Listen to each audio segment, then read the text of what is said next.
다 함께 묵상 기도하심으로 예배를 시작하도록 하겠습니다.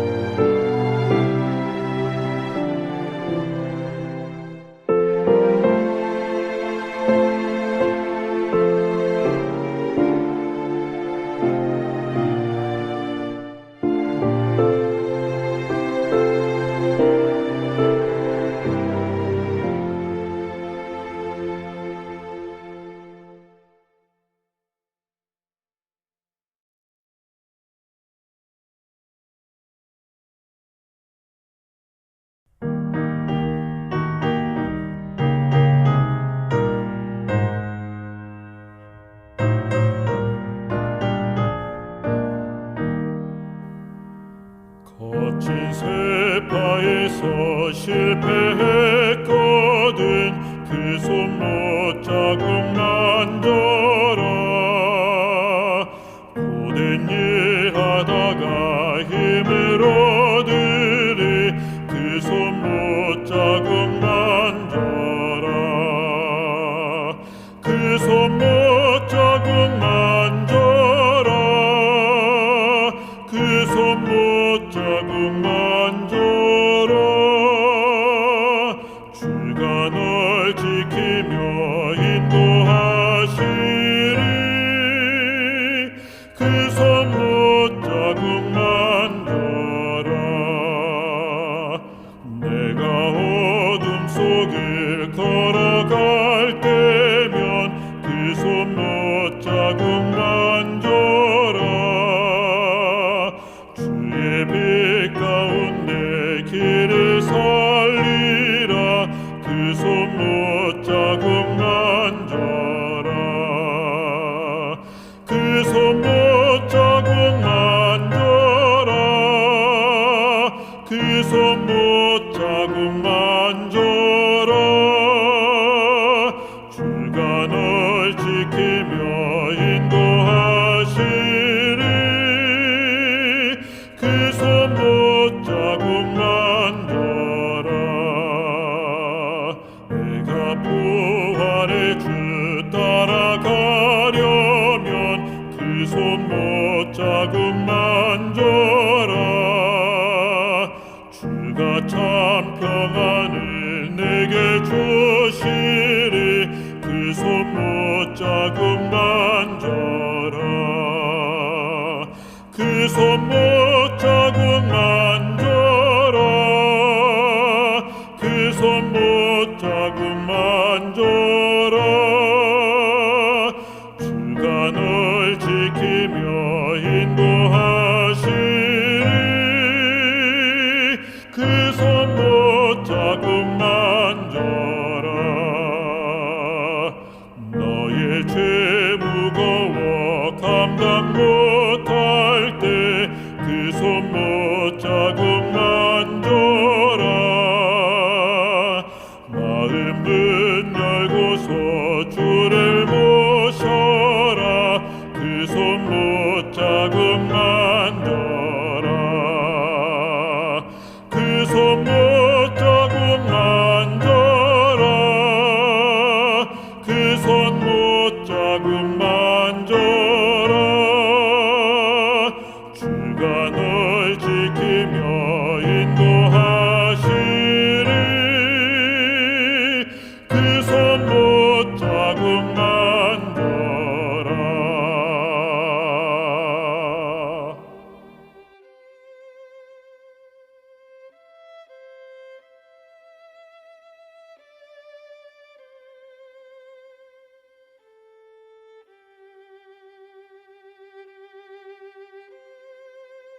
오늘은 지난 시간에 말씀드린 그리스도의 하늘 성소 봉사에 이어서 하늘 성소의 정결과 조사심판이라는 제목으로 말씀을 드리고자 합니다. 오늘 말씀도 이 교리가 성경에 기초한 것임을 확인할 수 있도록 오직 성경과 또 가장 원문에 충실한 주석만을 사용해서 말씀을 드리고자 합니다. 먼저 하나님의 말씀 레위기 16장 29절 30절의 말씀을 제가 봉독하도록 하겠습니다. 너희는 영원히 이 규례를 지킬지니라. 일곱째 달 곧 그 달 10일에 너희는 스스로 괴롭게 하고 아무 일도 하지 말되 본토인이든지 너희 중에 거류하는 거류민이든지 그리하라. 이날에 너희를 위하여 속죄하여 너희를 정결하게 하리니 너희의 모든 죄에서 너희가 여호와 앞에 정결하리라. 이 말씀이 대속죄일에 관한 말씀인 것은 잘 아시리라 믿습니다. 화면에서 보시는 것처럼 오늘날 유대인들은 유대력 7월 1일을 로시 하샤나 이렇게 부릅니다. 그 뜻은 그 해의 머리, 즉 새해 첫날을 의미합니다. 이때가 우리가 쓰는 양력으로는 9월 말에서 10월 초경입니다. 유대인들은 본래 민간에서 7월 1일을 설날로 지내왔습니다. 그런데 출애굽기 12장 2절에 보면 애굽에서 나올 때 하나님께서 그 달을 새해 첫 달로 하라고 지시하셨습니다.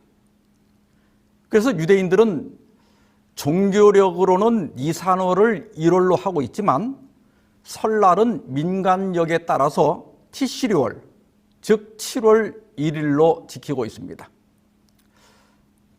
유대인들은 새해 인사를 나눌 때 샤나 토바 그러는데 복된 새해를 맞으십시오 이런 뜻이에요. 우리나라에서 새해 복 많이 받으세요 이런 인사와 비슷하죠. 그런데 좀 더 친한 사람들에게는 새해에 당신의 이름이 생명책에 기록되기를 바랍니다 이렇게 인사를 해요. 왜 이런 인사를 할까? 그 유대인들의 구전 토라인 미시나에 보면 하나님께서 새해 첫날에 선한 자를 기록한 책, 악한 자를 기록한 책, 중간인 자들을 기록한 책 이렇게 세 권의 책을 펴고 심판을 하신다고 합니다. 선한 자의 책에 기록된 이름들은 새해 첫날에 생명책으로 옮겨서 봉인이 됩니다. 그러면 그 사람은 그 새해가 생명의 날들이 된다고 하는 거예요. 그리고 악한 자의 죄에 기록된 사람들은 당연히 사망의 해가 되는 거예요. 문제는 중간에 속한 사람들입니다.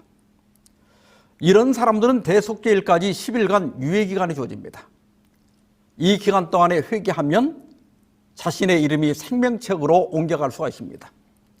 그래서 7월 1일부터 10일까지를 도표에서 보시는 것처럼 야밈, 노라임, 번역하면 경외의 날들 혹은 두려움의 날들이라고 부릅니다. 근데 사실 아무도 자신의 이름이 생명책에 기록되었다고 확신할 수가 없기 때문에 모든 유대인들은 이 기간 동안 열심히 회개와 구제와 선한 행위를 합니다. 1일부터 9일까지는 사람에게 지은 죄를 회개하고 10일은 하나님께 지은 죄만 회개할 수가 있습니다. 그래서 9일 동안 부지런히 사람들을 찾아다니면서 또 용서를 빌고 또 용서를 해주고 서로 화해하고 이런 일들을 합니다. 이런 풍습은 우리도 연말 기도주일이나 이런 때 이렇게 따라하면 좋을 것 같아요. 그리고 회개의 절정을 이루는 날은 도표에서 보시는 것처럼 욤 키프루, 대속죄일입니다. 이날의 모든 유대인들은 25시간 동안 음식을 안 먹는 것은 물론이고 물도 마시지 않으면서 자신을 괴롭게 합니다. 이런 풍습들은 성경에서 나온 것이긴 하지만 정확하게 성경적이지는 않습니다. 바벨론 포로 이후에 성경의 절기와 민간의 풍습들이 서로 섞인 결과예요. 그러면 성경의 절기가 어떻게 진행이 되었는지 우리가 성경을 통해서 살펴보도록 하겠습니다. 먼저 레위기 23장 24절에 보면 이스라엘 자손에게 말하여 이르라. 일곱째 달 곧 그 달 첫날은 너희에게 쉬는 날이 될지니 이는 나팔을 불어 기념할 날이요 성회라 그랬습니다. 이 날은 나팔절이라 이렇게 7월 1일을 나팔절이라 이렇게 부르는데 이날에 나팔을 부는 것은 대속죄일을 준비하라는 신호였습니다. 그 다음에 레위기 23장 27절 28절을 보면 일곱째 달 열흘날은 속죄일이니 너희는 성회를 열고 스스로 괴롭게 하며 여호와께 화제를 드리고 이날에 어떤 일도 하지 말 것은 너희를 위하여 너희 하나님 여호와 앞에 속죄할 속죄일이 됨이니라 그랬어요. 히브리 원문에는 7월 10일은 욤 키프루다 이렇게 되어 있어요. 여기는 속죄일이라고 번역이 되어 있지만 보통 대속죄일이라고 많이 부르죠. 여기 대자는 큰 대가 아니에요. 대속할 때 그 대신할 대자입니다. 그래서 대속죄일이라고 하는 것은 나의 죄를 다른 것에 전가하는 날 이런 뜻을 가지고 있습니다. 그런데 사실 속죄는 지난 1년 동안 매일매일 이루어져 왔잖아요. 그런데 굳이 또 대속죄일을 갖는 게 조금 이상하지 않습니까? 이것은 속죄가 매일의 봉사를 통하여 완성되는 것이 아니라는 것을 증거합니다. 만일 매일의 봉사를 통해서 속죄가 완료되었다면 별도로 대속죄일을 가질 필요가 없었을 겁니다. 대속죄일이 있다는 것은 완전한 속죄는 대속죄일이 끝나야 비로소 완료된다는 것을 의미합니다. 특히 레위기 23장 29절에 보면 이날에 스스로 괴롭게 하지 아니하는 자는 그 백성 중에서 끊어질 것이라 그랬습니다. 구약 성경에서 백성 중에서 끊어질 것이라고 하는 경고가 36번이 나옵니다. 그런데 실제로 어떤 일이 발생했는지는 알려진 것이 없습니다. 변사를 당했을 것이라고 생각하는 사람들도 있지만 그런 증거는 성경에 없습니다. 백성 중에서 끊어진다 이 말은 이스라엘에게 속한 권리와 특권을 잃고 하나님의 언약의 축복에 대하여 어떤 분깃도 없는 이방인처럼 간주될 것이라고 하는 의미입니다. 그래서 이스라엘 백성들은 대속죄일을 심판의 날로 여겼고 실제로 또 그렇습니다. 자, 그러면 우리 맨 먼저 대속죄일의 의식이 어떻게 진행이 됐는지 좀 살펴보도록 하겠습니다. 매우 복잡하고 중요한 의식들이 있지만은 간단히 주요 의식만 소개하면, 첫째, 비슷한 두 염소를 준비한 다음에 제비를 뽑아서 하나는 여호와를 위한 속죄제 염소로, 다른 하나는 아세사를 위한 염소로 구분을 합니다. 두 번째로는 여호와를 위한 염소를 죽여서 대제사장이 그 피를 가지고 지성소에 들어가서 속죄소 위와 또 그 앞에 뿌립니다. 그리고 나서 세 번째로는 밖으로 나와서 아세사를 위한 염소의 머리에 손을 얹고 이스라엘 백성들이 1년 동안 지은 죄를 고백함으로써 그 모든 죄가 염소의 머리로 옮겨갑니다. 여기 그 아세살의 의미에 대하여 다양한 해석이 있지만 여호와를 위한 염소와 대조적이기 때문에 사탄으로 보는 것이 가장 합리적입니다. 그리고 마지막으로 아세살 염소가 이스라엘 백성들의 모든 불의를 지고 광야로 추방됨으로써 대속죄일의 의식이 다 끝나게 됩니다. 이 모든 의식이 맞춰지면 우리가 맨 처음에 읽었던 레기 16장 30절에 이날에 너희를 위하여 속죄하여 너희로 정결케 하리니 너희 모든 죄에서 너희가 여호와 앞에 정결하리라. 그러니까 완전한 속죄는 매일의 봉사를 통해서 용서받는 것으로 끝나는 것이 아니라 대속죄일의 봉사를 통하여 정결해질 때 완료되는 것입니다. 이것이 성경이 가르치는 분명하고 완전한 속죄결입니다. 자, 그러면 두 번째로 지상성소 봉사의 원형들, 즉 실제 속죄가 어떻게 이루어지는지 살펴보도록 하겠습니다. 먼저 이 보시는 화면의 아랫부분입니다. 히브리 9장 9절 10절입니다.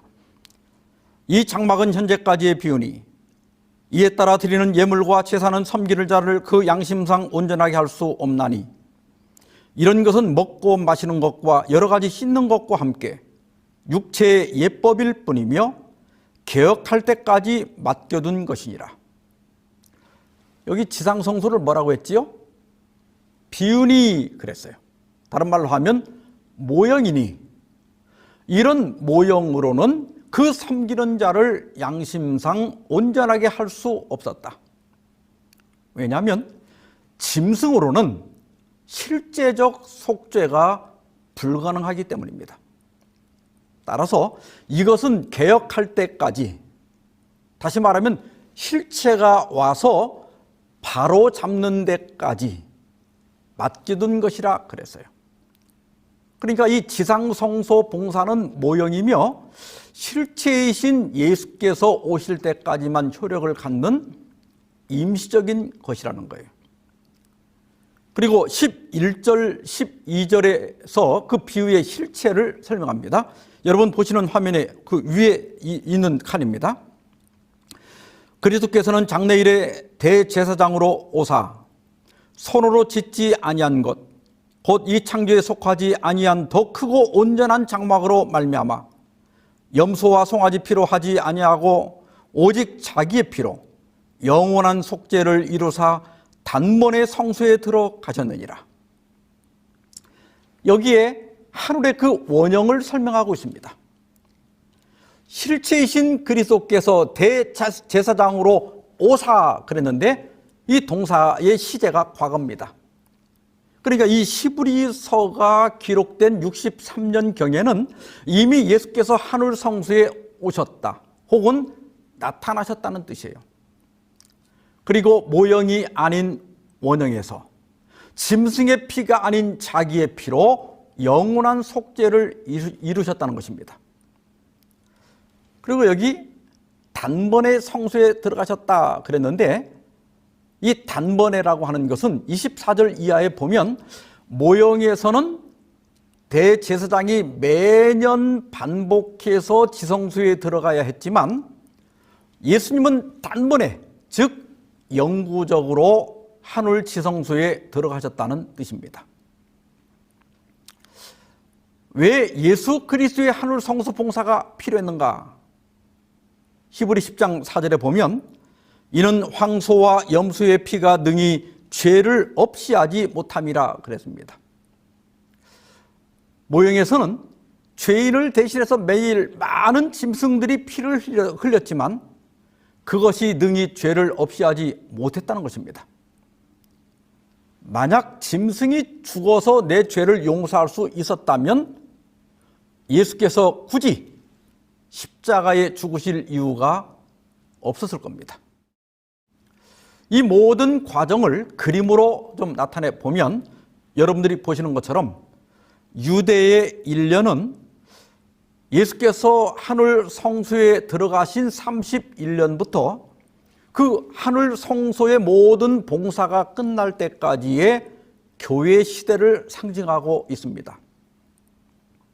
모형인 지상성소 봉사가 매일의 봉사와 대속죄일로 이루어진 것은 예수님의 구속사업이 성소 봉사와 지성소 봉사 두 국면으로 이루어져 있다는 것을 보여줍니다.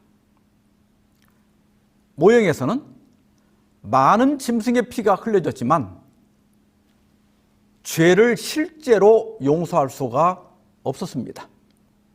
그래서 예수께서는 원형 하늘 성소에서 자기 피로 우리의 죄를 실제적으로 용서하셨다. 오케이. 여기까지 다 좋습니다.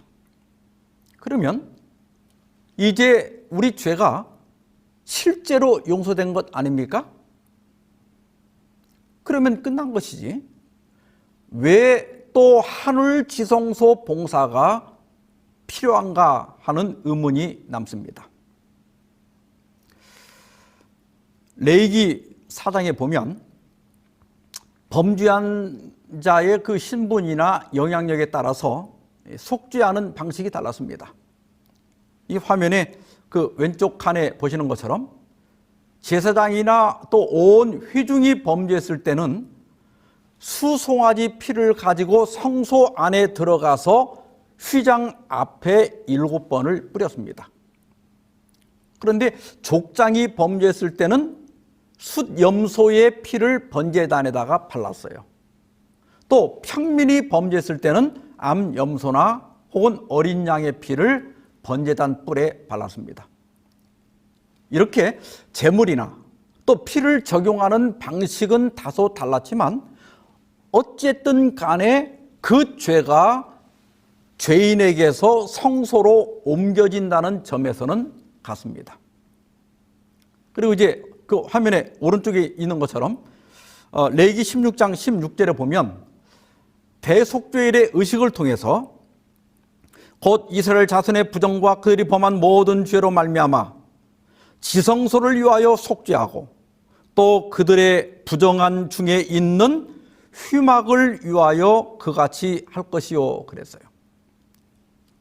여기 보면 지성소를 위해 속죄하고 부정한 휘막을 위해 속죄하라. 여러분 이 말이 무슨 말이에요?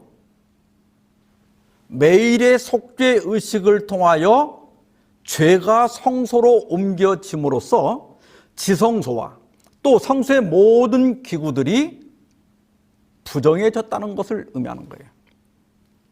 그래서 매년 대속죄일의 의식을 통해서 지성소와 회막을 정렬하게 했을 때 비로소 속죄가 완료된다고 하는 것입니다. 그래서 여러분들이 화면에서 보시는 것처럼 그리스도의 한울성소 봉사는 죄를 용서하는 사업이고 지성소 봉사는 죄를 도말하여 성소를 정결하게 하는 사업이라는 것을 알 수가 있습니다. 그런데요, 하늘 성소가 정결해진다고 하는 것은 그 전에 하늘 성소가 죄로 부정해졌다는 것을 전제로 하는 거예요.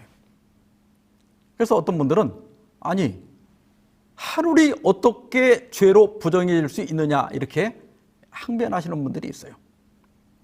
그런데 이런 의문을 갖는 분들은 물질적인 오염과 의식적 오염 혹은 의식적 부정을 구분하지 못하기 때문에 생기는 오해입니다.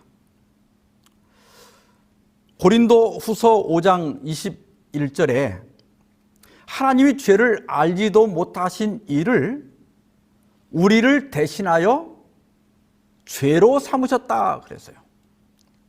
여러분, 예수님을 무엇으로 삼았다고요? 죄로 삼으셨다. 여러분, 거룩하신 하나님의 아들이 어떻게 죄가 될 수 있습니까? 이것은 하늘이 부정해지는 것보다 더 큰 문제 아니에요? 어떻게 내 죄가 그분을 죄로 만들 수 있느냐는 거예요. 이것은 물질적 오염이 아닙니다. 이것은 의식적 오염 혹은 의식적 부정을 의미하는 거예요. 히브리 9장 22절에 보면 율법을 따라 거의 모든 물건이 피로써 정결하게 되나니 피 흘림이 없은즉 사함이 없느니라 그랬어요. 1년 내내 속죄 의식을 통하여 성수의 피가 발라지고 뿌려졌습니다. 아마 성소에는 피비린내가 진동했을 거예요.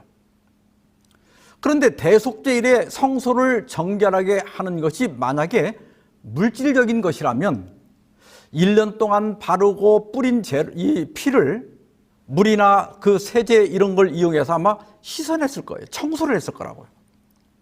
그런데 오히려 또 어떻게 했죠? 또 피를 뿌려서 정결하게 했어요. 왜냐하면 피로서만 정결하게 될 수 있기 때문입니다. 그러므로 성소 제도에서 말한 부정이나 정결은 물질적인 것이 아니라 의식적인 것을 의미하는 거예요. 하늘 성소 역시 우리가 회개한 죄로 말미암아 물질적으로 부정해지는 것이 아니라 의식적으로 부정해지는 것입니다.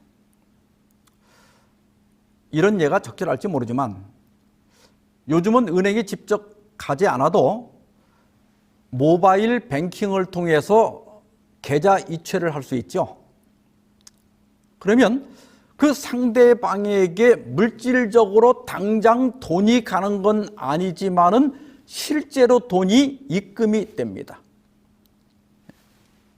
의식적 부정도 이와 비슷하다고 볼 수가 있습니다. 이사야 43장 25절에 보면 나 곧 나는 나를 위하여 내 허물을 도말하는 자니 내 죄를 기억하지 아니하리라 그랬습니다. 우리의 죄는 용서될 뿐 아니라 도말됩니다. 그 도말된 결과 하나님께서는 우리 죄를 기억하지 않는다고 선언하십니다. 이 도말이 도대체 어떻게 이루어지는가? 레위기 16장 21절, 22절에 보면 염소가 이스라엘 백성들이 1년 동안 지은 모든 불의를 지고 그 다음에 어떻게 되죠? 광야로 추방됩니다. 이것은 마지막 때 사탄이 우리 인류가 지은 모든 죄를 지고 무적행으로 추방되고 마침내 불과 유황못에 던져짐으로써 나의 죄가 도말되고 내가 전혀 죄를 짓지 않은 것처럼 취급된다는 거예요. 그래서 하나님은 우리 죄를 기억하지 않으신다. 여러분, 이 얼마나 감동적인 순간입니까? 그래서 이 날을 대속죄일, 내 죄가 전가되는 날이라고 부르고 있는 거예요. 어떤 분은 우리의 죄가 사탄에게 전가된다면 사탄도 우리의 속죄에 기여하는 것이 아닌가, 이렇게 의문을 푸는 분들도 있습니다. 그러나 착각하지 말아야 할 것은 그리스도는 우리의 죄를 대속하기 위하여 십자가에 피 흘려 돌아가셨지만 사탄은 단지 우리의 모든 죄에 대한 책임을 지고 형벌을 받기 위하여 죄를 지는 거예요. 그래서 아세사를 위한 염소의 죽음은 언급되지 않고 있는 겁니다. 레위기 16장 20절의 주석을 제가 천천히 읽어드림으로써 이번 단원을 정리하도록 하겠습니다. 하나님이 죄를 취급하시는 드라마의 마지막 장이 모든 죄와 죄책을 사단의 머리 위에 돌리는 일로 끝나는 것은 얼마나 적절한 일인가. 그 모든 죄악은 원래 그에게서 나왔으며 지금은 그리스도의 구속하는 피로써 죄에서 자유케 된 사람들의 생에 한때 그토록 엄청난 비극을 가져다 준 것이다. 이렇게 함으로써 그 사이클은 일단락되었고 그 드라마는 끝이 났다. 모든 죄의 사주자인 사탄이 마침내 제거될 때야 비로소 죄가 하나님의 우주로부터 영원히 도말되었다고 진정으로 말할 수 있을 것이다. 이 주석에 대한 추가 설명은 필요가 없으리라고 생각이 됩니다. 그러면 세 번째로 우리 예수 그리스도의 한울 지성소 봉사가 도대체 언제 시작이 되었을까? 우리가 그 시기를 알 수 있을까 하는 그 문제를 살펴보도록 하겠습니다. 다니엘 8장 13절 14절에 보면 내가 들은즉 한 거룩한 이가 말하더니 다른 거룩한 이가 그 말하는 이에게 묻되 환상에 나타난 바 매일 드리는 제사와 망하게 하는 죄악에 대한 일과 성소와 백성이 내어준 바 되며 짓밟힐 일이 어느 때까지 이를꼬 하매 14절에 그가 내게 이르되 2300주야까지니 그때에 성소가 정결하게 되리라 하였느니라. 하나님의 성소가 작은 뿔에게 짓밟히는 일이 언제까지 계속될까 하는 질문에 2300주야까지 짓밟히고 그 후에 그때에 성소가 정결하게 되리라 이렇게 답변했습니다.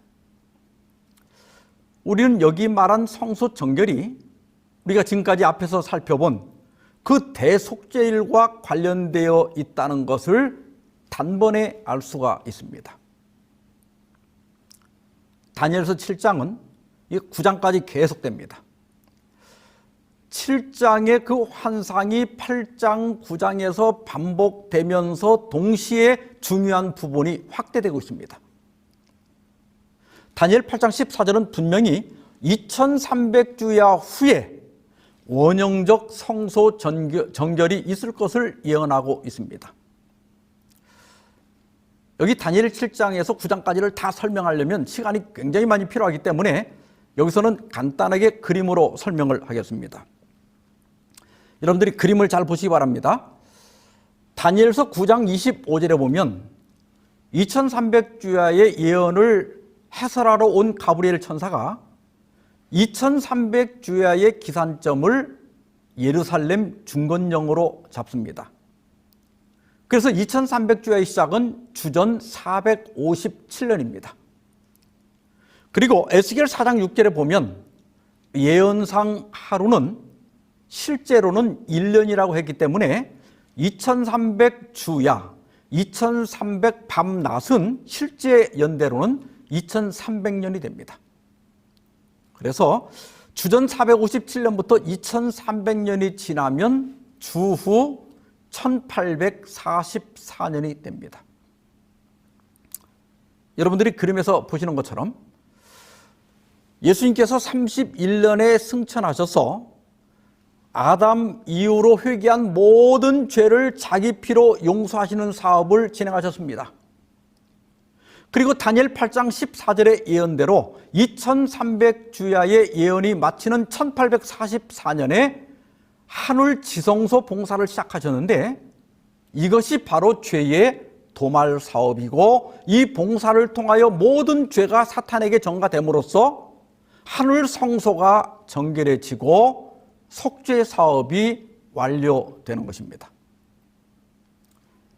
다니엘 7장 13절에 보면 예수께서 하늘 지성소의 봉사를 시작하시는 모습을 이렇게 묘사하고 있습니다.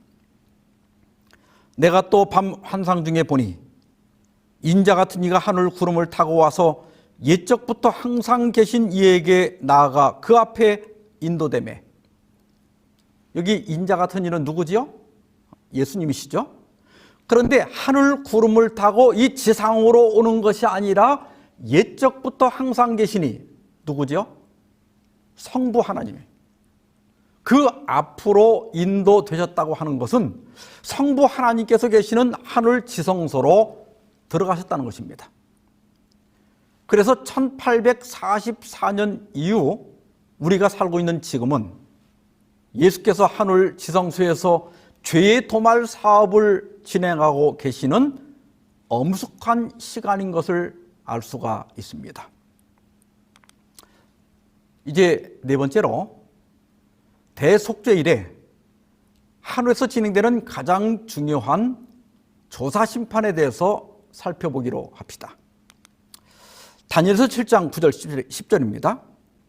내가 보니 왕좌가 놓이고 옛적부터 항상 계신 이가 좌정하셨는데, 그를 좀 건너뛰겠습니다. 그를 섬기는 자는 천천히요 그 앞에 모셔선 자는 만만이며 심판을 베푸는데 책들이 펴 놓였더라. 여기 왕자가 놓이고 할 때 그 놓이고는 아람어로 레마인데, 그 레마는 던지다 이런 뜻도 있지만 두다, 가설하다 이런 뜻입니다. 이것은 2300주야 끝에 하늘에 심판정이 설치될 것을 의미합니다. 그리고 성부 하나님께서 심판을 베푸는데 뭐가 펴놓였다고 그랬죠? 책들이 펴놓였더라.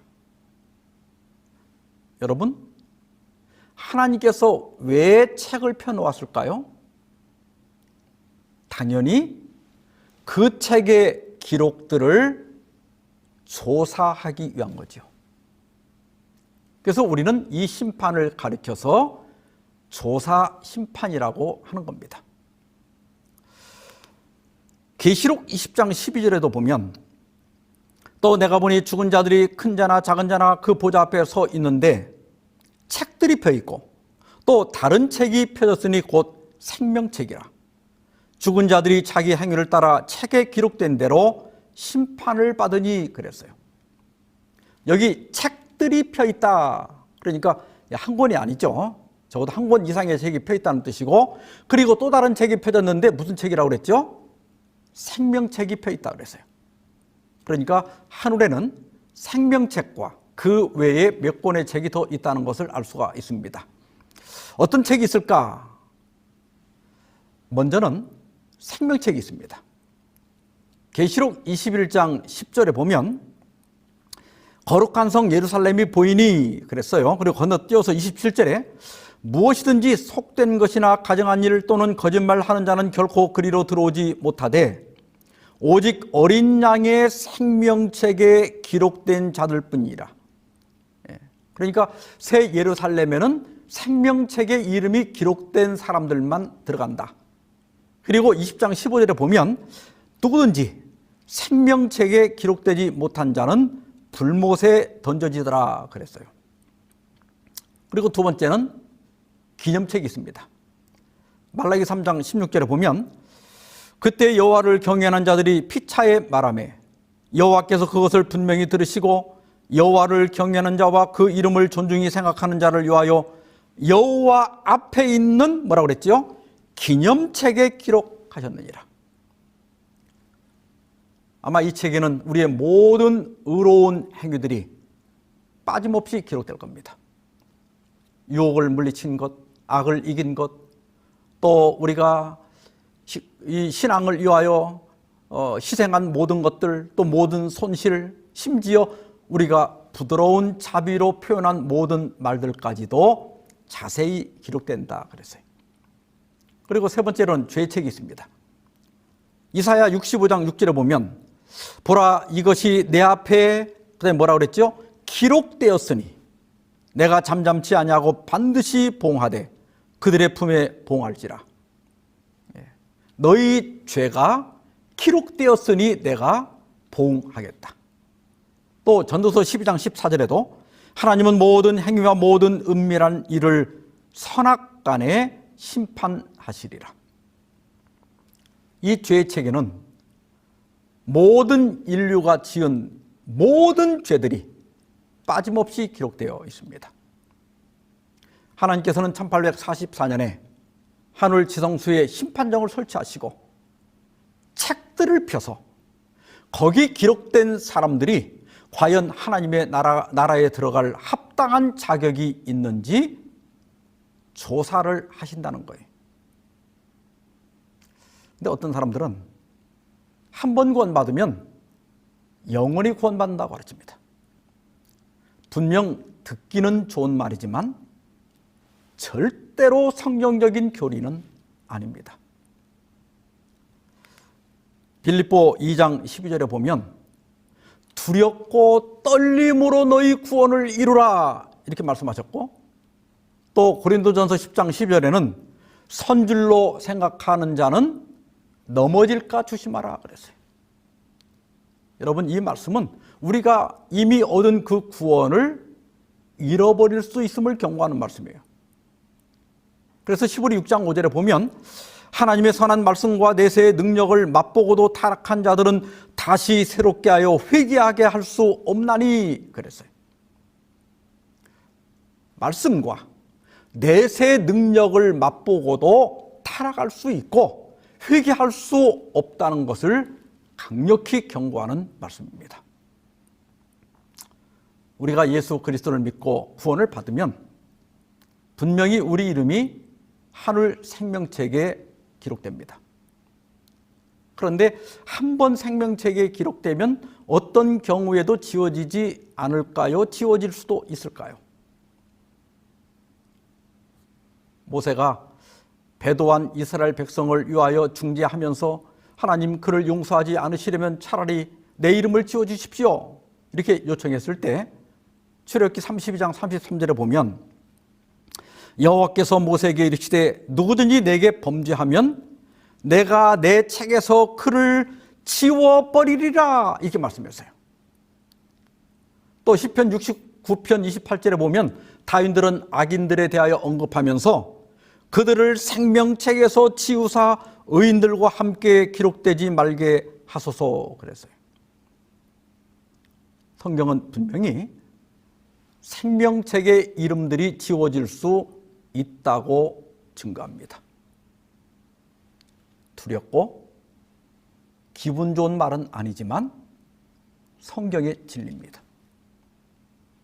그러나 계시록 3장 5절에서 예수님은 이기는 자에게는 이와 같이 흰옷을 입을 것이요 내가 그 이름을 생명책에서 결코 지우지 아니하고 그 이름을 내 아버지 앞과 그의 천사들 앞에서 시인하리라고 보장하셨습니다.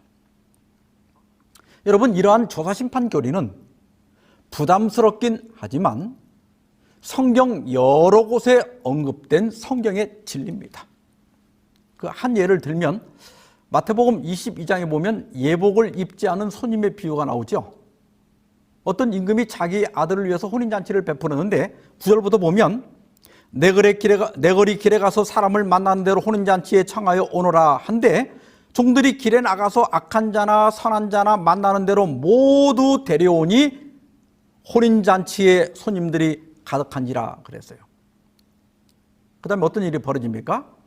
임금이 들어와서 예복을 입었는지 조사하고 예복을 입지 않은 사람을 추앙합니다. 분명히 복음잔치 자리에 참여했지만은 과연 영원히 하나님 나라에 들어갈 자격이 있는지를 조사합니다. 이런 사실을 부인하는 것은 성경의 중요한 한 부분을 부인하는 거예요. 지금은 거의 없어졌지만 예전에는 경찰이 과속 카메라를 설치하고 위반 차량을 단속하는 경우가 많았습니다. 근데 내가 고속도로를 막 이렇게 질주하고 있는데 누군가가 저 모퉁이를 돌아가면 경찰이 있으니 속도를 줄이시오, 이렇게 말해준다면 그것은 참된 복음입니다. 여러분, 교통법규만 잘 지키면 경찰차가 10대가 있어도 나와는 아무런 상관이 없어요. 따라서 복음은 조사 심판의 엄중함을 경고하면서 죄를 버리라고 말해주는 거예요. 그런데 누군가가 경찰이 없으니 걱정 말고 달리시오, 조사 심판이 없으니 그저 믿기만 하면 괜찮소, 이렇게 말한다면 그것은 거짓 복음입니다. 여러분, 내 이름이 생명책에서 지워지는 것은 죄를 지었기 때문이 아니라 죄를 회개하고 버리지 않았기 때문입니다. 회개만 하면 예수님의 지성소 봉사를 통해서 모든 죄가 사탄에게 전가되고 나는 전혀 죄를 짓지 않았던 것처럼 취급됩니다. 이 사실을 믿으시기 바랍니다. 에스겔 18장 30절에 보면 주 여호와의 말씀이니라. 이스라엘 족속아, 내가 너희 각 사람이 행한 대로 심판할지라.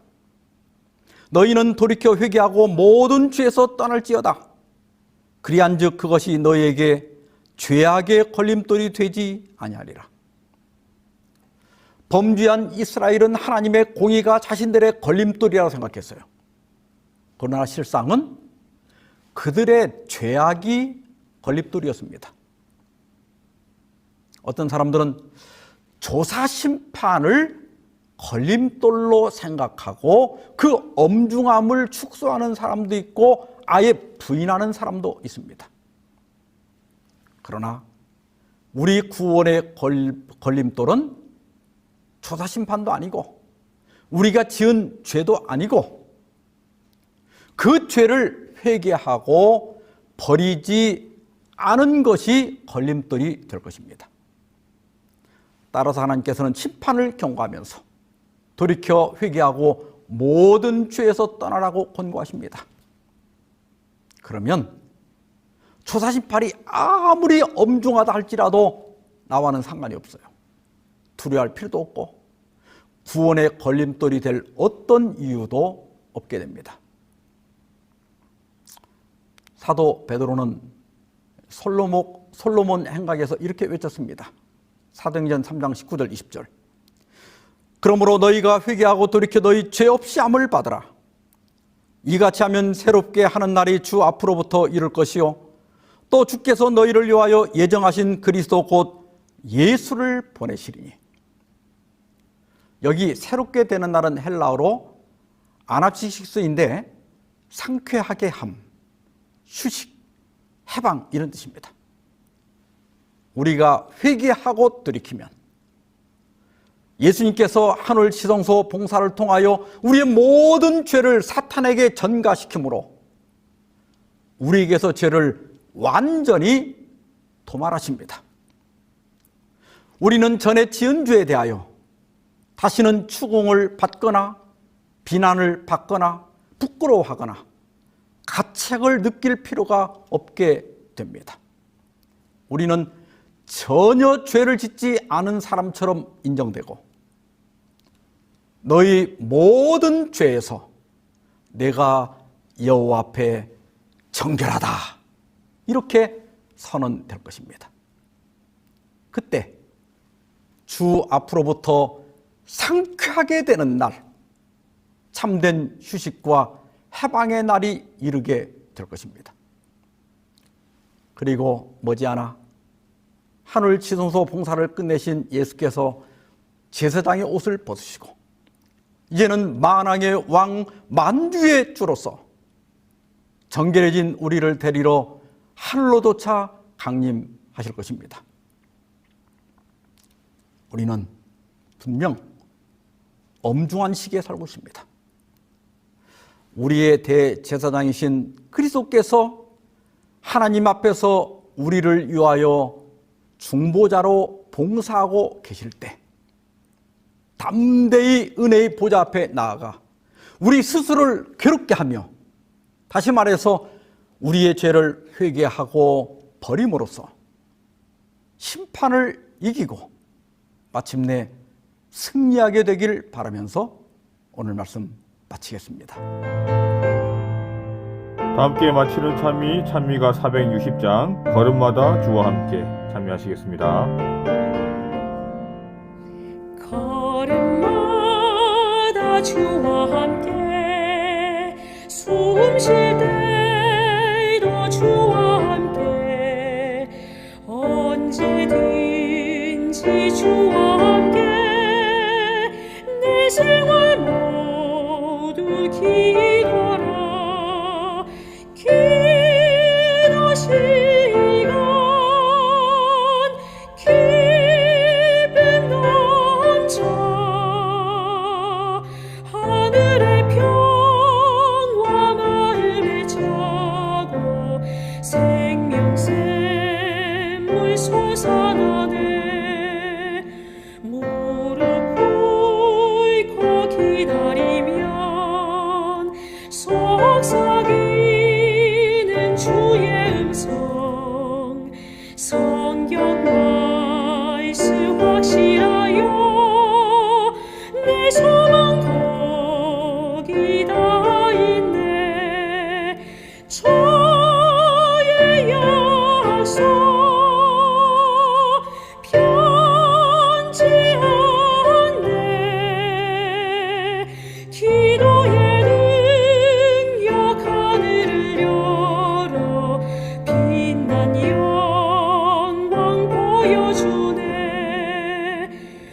높이 들인 보좌 위에 사랑이신 아버지와 내 죄속한 구주 예수 날 인도하는 성령님 기쁜 교제